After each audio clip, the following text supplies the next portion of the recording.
যশোরে এবার লিচুর বাম্পার ফলনে আশা করছেন কৃষকরা। কৃষি বিভাগ জানিয়েছে ইতিমধ্যে জেলার 70 ভাগের বেশি গাছে গুটি চলে এসেছে। ভালো ফলনের জন্য কৃষকদের সার্বিক সহায়তা করা হচ্ছে বলে জানিয়েছে জেলা কৃষি বিভাগ। যশোর থেকে মোহাম্মদ তারিকুর রায়হানের রিপোর্ট, জানাচ্ছেন শফিকুল শামীম। যশোরের লিচু বাগানগুলোতে এখন উকি দিচ্ছে সোনালী মুকুল। সারি সারি গাছের মুকুলের সুগন্ধে ছেয়ে গেছে আশেপাশের এলাকা।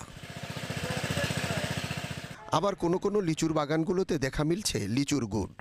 মুকুলের পরিচর্যায় ব্যস্ত সময় পার করছেন এ অঞ্চলের লিচু চাষিরা। ফলন আছে দেশালে, খালি বৃষ্টির জন্য অপেক্ষায়। বোম্বাই পরিমাণে কম, যা আছে অসুবিধা হবে না। যদি বৃষ্টি পরিমাণ ভালো হয় তাহলে খুব সুন্দর হবে। আশা করা যায় আমরা খুব লাভবান হতে পারবো। বৃষ্টি না হলে আমাদের চেষ্টা করতে গোড়ায় পরিমাণ মতো সেচ দেওয়া, তাতে ফলন এসে ভালো পাওয়া যাবে। ফলন নিয়ে আশাবাদী জেলা কৃষি বিভাগের কর্মকর্তারা। তারা জানিয়েছেন ভালো ফলনের জন্য সার্বিক সহায়তা করা হচ্ছে লিচু চাষিদের। তৃণমূল পর্যায়ে আমাদের উপসহকারী কৃষি কর্মকর্তারা লিচু চাষিদেরকে বিভিন্ন পরামর্শ দিয়ে আসছে, যাতে করে তারা তাদের ফলন ঠিকমতো ঘরে তুলতে পারে। এবছর যশোরে 649 হেক্টর জমিতে লিচুর চাষ হয়েছে। এই অঞ্চলের চাহিদা মিটিয়ে দেশের বিভিন্ন অঞ্চলে লিচু সরবরাহ করা যাবে বলে আশায় বুক বেঁধেছেন লিচু চাষিরা।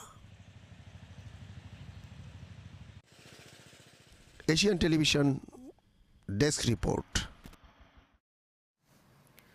দেশব্যাপী বিএনপি জামায়াতের নৈরাজ্য এবং অপরাজনীতির বিরুদ্ধে গাইবান্ধায় বিক্ষোভ মিছিল ও শান্তি সমাবেশ অনুষ্ঠিত হয়েছে। শনিবার বিকেলে জেলা শহরের পৌর শহীদ মিনার চত্বরে এই সমাবেশ পালন করা